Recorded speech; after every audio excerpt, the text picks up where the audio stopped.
Hello dear students.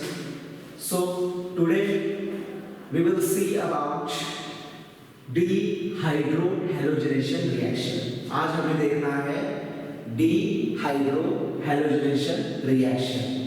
इसी reaction को कहते हैं एलिमिनेशन रिएक्शन और एक नाम है जो है एलिमिनेशन रिएक्शन और एक नाम जो है वो है अलग सा बीटा एलिमिनेशन रिएक्शन. ओके, यानी कि इस रिएक्शन को 3 नाम्स दिए गए हैं जो है dehydrohalogenation reaction, elimination reaction, beta elimination reaction.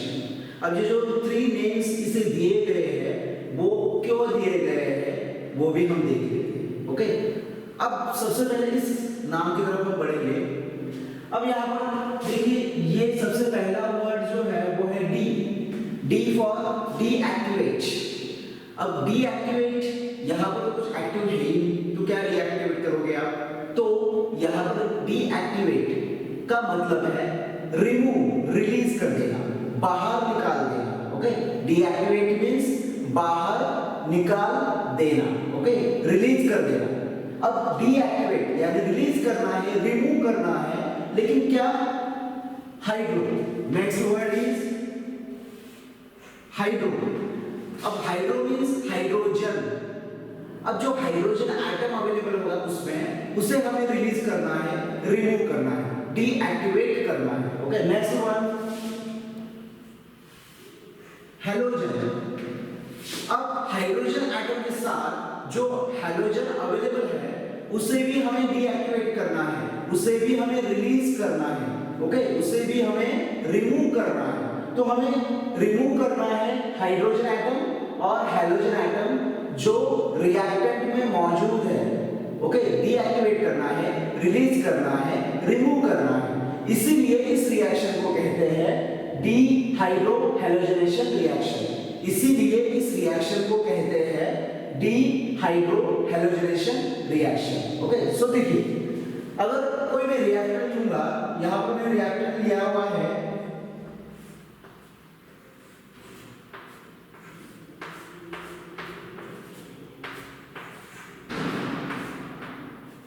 देखिए यहां पर मैं एक रिएक्टेंट लिया हुआ है जो है CH3CH2OH अल्कोहल दिया हुआ है. ओके, या फिर जो हमारा चल रहा है हेलो अल्केन वही ले लेंगे. आप अल्कोहल भी ले सकते हो, कोई दिक्कत नहीं है.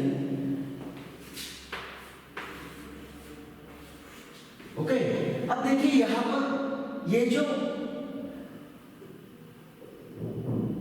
कंपाउंड है, ये जो रिएक्टेंट है, ये एक अल्काइल हैलाइड है, हेलो अल्केन है. अब यहां पर आप देख सकते हैं ये जो ब्रोमीन अटैच है इस कार्बन एटम को, इस कार्बन एटम को कहते हैं अल्फा कार्बन एटम. अब यहां पर ये जो ब्रोमीन अटैच है इस कार्बन एटम को, ये कार्बन एटम कहलाएगा अल्फा कार्बन एटम.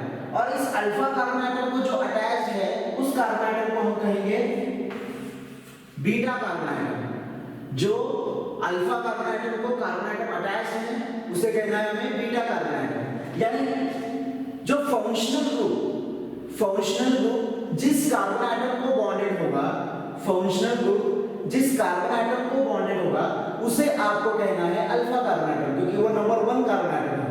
चेन में जो है अगर कोई चेन होगी कार्बन एटम की तो उसमें वो नंबर 1 कार्बन एटम है. और नंबर 1 कार्बन एटम को यानी कि अल्फा कार्बन एटम को जो कार्बन एटम बॉन्डेड होगा उसे आपको कहना है बीटा कार्बन एटम, उसे आपको कहना है beta carbon atom.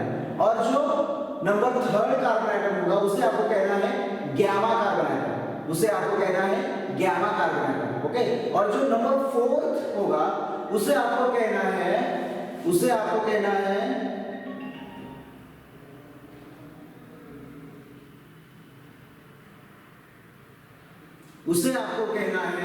Delta carbon atom, उसे आपको कहना है डेल्टा कार्बन एटम.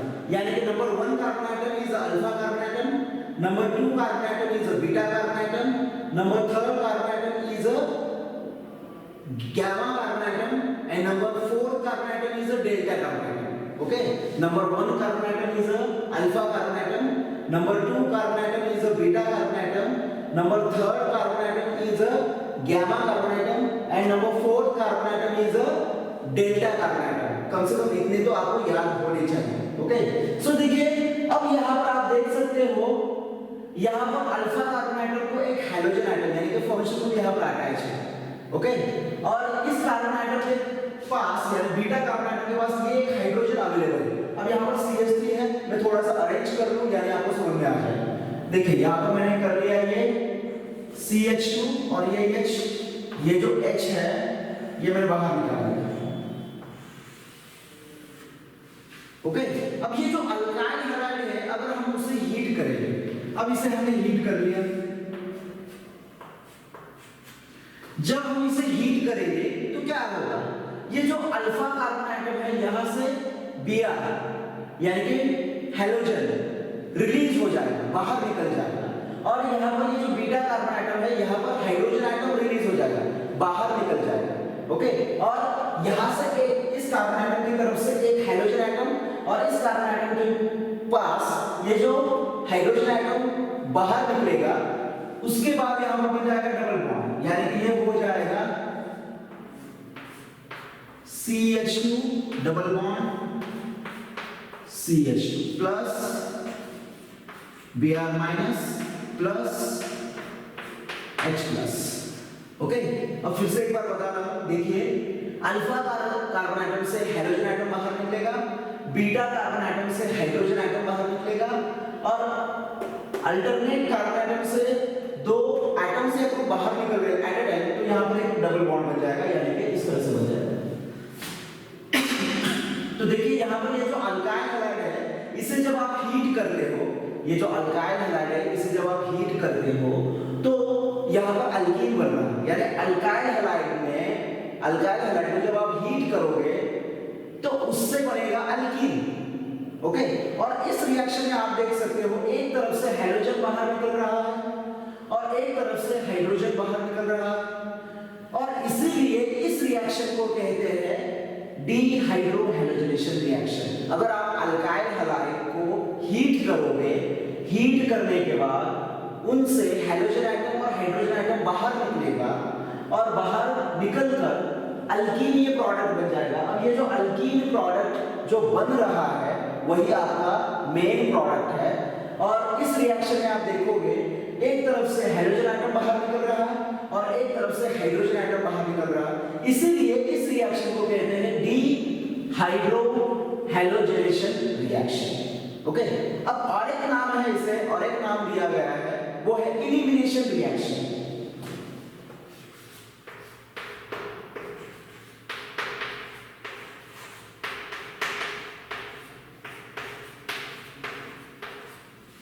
अब इसे और एक नाम दिया गया है वो है एलिमिनेशन रिएक्शन। सिंपल है, देखिए आप यहां पर देख सकते हो इस रिएक्शन में अगर आप देखोगे इस रिएक्टेंट से हाइड्रोजन आइटम और हाइड्रोजन आइटम इल्यूमिनेट हो रहे, इल्यूमिनेट यानी कि रिलीज यानी कि रिमूव। इस रिएक्शन में आप देख सकते हो इस रिएक्टेंट से हाइड्रोजन आइटम और हाइड्रोजन आइटम ये इल्यूमिनेट हो रहे, इल्यूमिनेट यानी कि रिमूव हो रहे, रिलीज हो रहे, और यहां पर अल्कीन बन रहा है।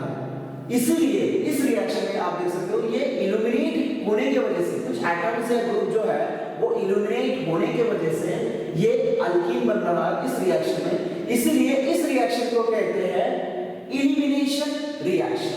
Okay, second one name is elimination reaction. अब थर्ड वन नेम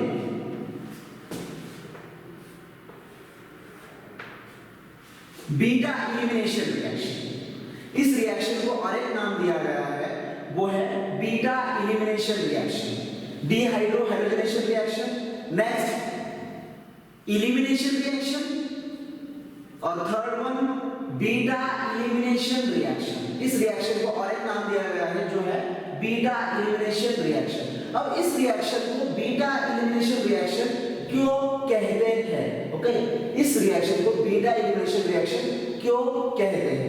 तो देखिए आप यहां पर देख सकते हो इस रिएक्टेंट में बीटा कार्बन आइटम की तरफ से हाइड्रोजन आइटम इल्यूमिनेट हो रहा है यानी रिलीज हो रहा है यानी कि रिमूव हो रहा है। यहां पर आप देख सकते हो इस कार्बन आइटम के पास जो हाइड्रोजन आइटम अवेलेबल था वो हाइड्रोजन आइटम इल्यूमिनेट हो रहा है, रिलीज हो रहा है, रिमूव हो रहा है, बीटा कार्बन आइटम की तरफ से हो रहा है। अगर बीटा कार्बन आइटम की तरफ से किसी रिएक्टेंट एटम इल्यूमिनेट हो जाए तो उस रिएक्शन को कहते हैं बीटा इल्यूमिनेशन रिएक्शन। उस रिएक्शन को कहते हैं बीटा इल्यूमिनेशन रिएक्शन। अगर किसी रिएक्शन में किसी रिएक्टेंट में जो कार्बन एटम है, जो बीटा कार्बन एटम है, उस बीटा कार्बन एटम की तरफ से अगर कोई हाइड्रोजन एटम जो है वो बाहर निकल जाएगा, इल्यूमिनेट हो जाएगा, रिलीज हो जाएगा, रिमूव हो जाएगा, तो उस रिएक्शन को कहते हैं बीटा इल्यूमिनेशन रिएक्शन। उस रिएक्शन को कहते हैं बीटा इल्यूमिनेशन रिएक्शन। तो इस तरह से इस रिएक्शन को 3 टाइप्स के नाम दिए गए हैं। Number 1 dehydrohydrogenation reaction. क्यों? इसमें डीएक्टिवेट हो रहा है, रिमूव हो रहा है हाइड्रोजन और हैलोजन, इसलिए इसे कहते हैं डीहाइड्रोहाइड्रोजनेशन रिएक्शन। इस रिएक्शन को और एक नाम दिया गया है, वो है इलिमिनेशन रिएक्शन। अब इस रिएक्शन को इलिमिनेशन रिएक्शन क्यों कहते हैं? क्योंकि इसमें कुछ एटम्स या ग्रुप्स जो है इस रिएक्शन में रिएक्टेंट की तरफ से इल्यूमिनेट हो रहे हैं, रिलीज हो रहे हैं, रिमूव हो रहे हैं, इसीलिए इस रिएक्शन को और एक नाम दिया गया जो है इलिमिनेशन रिएक्शन। अब और एक जो लास्ट में बचा हुआ नाम है वो है बीटा इलिमिनेशन रिएक्शन। अब इस रिएक्शन को बीटा इलिमिनेशन रिएक्शन क्यों कहते हैं? अब इस रिएक्शन को बीटा इलिमिनेशन रिएक्शन इसलिए कहते हैं क्योंकि बीटा कार्बन, अगर किसी रिएक्शन में किसी रिएक्टेंट में जो बीटा कार्बन एटम अवेलेबल होगा, उस बीटा कार्बन एटम से अगर हाइड्रोजन एटम इल्यूमिनेट हो जाए, उस बीटा कार्बन एटम की तरफ से एक हाइड्रोजन एटम अगर इल्यूमिनेट हो जाए, तो उस रिएक्शन को कहते हैं बीटा इल्यूमिनेशन रिएक्शन। तो उस रिएक्शन को कहते हैं बीटा इल्यूमिनेशन रिएक्शन। ओके, सो ये हुआ डीहाइड्रोहाइड्रोजनेशन रिएक्शन। इसके बारे में और डिटेल जो है हमें नेक्स्ट लेक्चर में देखना है। Till then next video.